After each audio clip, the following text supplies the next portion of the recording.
من الحاجات اللي اندهشت لها كانت مكتوبة في جريدة الأهرام سنة 56. يعني أنا كنت وقتها لسه صغير خالص، لكن جريدة الأهرام بأعدادها القديمة موجودة في دار الكتب وفي أماكن كثيرة.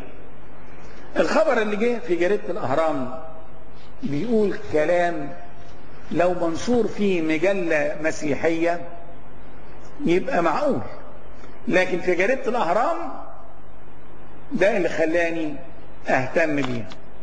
بيقول إيه الخبر؟ بيقول خادم الإنجيل الذي يعمل في بلاد أفريقيا كان يسير منفردا وسط الغابة ولم يكن بيديه أي نوع من الأسلحة سوى الكتاب المقدس، وفجأة ظهر له أسد متوحش يجري نحوه، ولم يعمل خادم الرب هذا شيئا سوى أنه سجد على ركبتيه على أرض الغابة وأغمض عينيه ورفع الكتاب المقدس بيديه في وجه الأسد ثم صلى، ولم يسمع صلاته أحد سوى الله.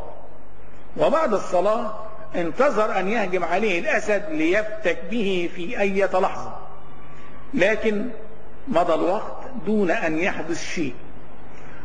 مضت 5 دقائق ثم 10 ثم ربع ساعة ثم نصف ساعة ولم يحدث شيء، فاضطر خادم الله في النهاية أن يفتح عينيه. يا ترى ماذا رأى؟ هل تظن يا صديقي أنه وجد الأسد وقد اختفى عن أنظاره وزاغ في وسط أشجار الغابة ولم يبقى له أثر؟